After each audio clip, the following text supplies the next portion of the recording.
The legs are now driving, accelerating and hitting the brakes with all their hands. How it is done, my colleague with Ultimate FM, Ivan Fumado, tells us. Imagine jaws dropping with surprise on people's faces whenever you are lighted from the driver's seat of your car. Well, that's the reality that greets physically challenged Johnson Nyamiche, a matured man with a virtually dysfunctioning left leg.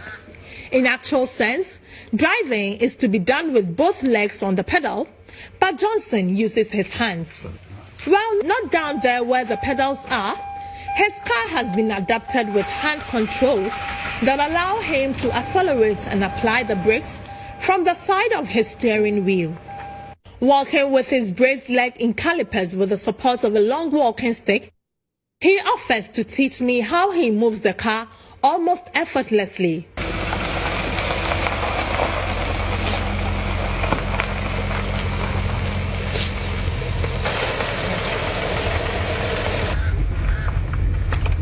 It works so perfect. I enjoy it. Sometimes the able ones even feel like to drive with their fingers.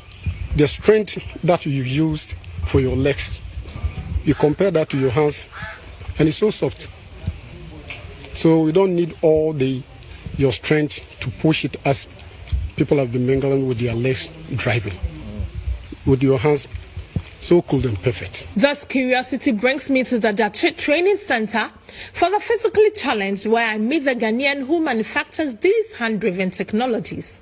Musa Baba Ahmed adapted his first vehicle in the year 1999 with metals he gathered from scrap yards after being trained as an orthopedic engineer. He is excited through his efforts. Over 30 persons with disability in their legs can drive safely without a single record of an adapted vehicle getting involved in an accident. So far as I know, the whole country, this is the only place that we convert cars for disabled driving. There are a lot of disabled who want to have their own car because the power is not there. So if the government is able to help us, I'm sure we can even do it locally and even export it to the whole of West Africa, and that can even give us foreign exchange. Ghana's Disability Act 751 makes provision for vehicles adapted for special use by persons with disability. In fact, such cars adapted from their countries of origin can be imported duty-free with permission from the finance minister. But one hurdle Johnson Nyamiche has to deal with is the police, who occasionally confront him, realizing he is driving without his limbs. As soon as I got out of the car, a police officer, I think with an anticipation that a strong person might have been in the car, he watched, and to his surprise, another person that was coming was also a disabled person like mine. So he was at a corner, and then he shouted, "Gentlemen, who gave you the authority to drive?"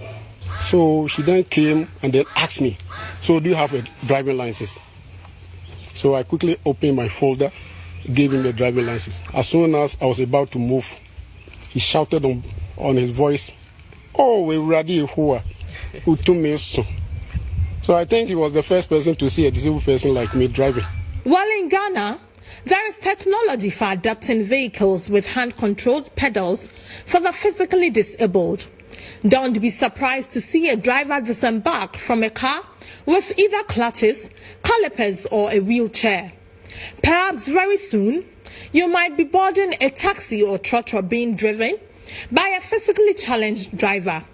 It further adds to Ghana's strides at meeting the United Nations Sustainable Development Goal 8, which aims at promoting sustained, inclusive and sustainable economic growth, where there is full and productive employment and decent work for all women and men, including persons with disabilities.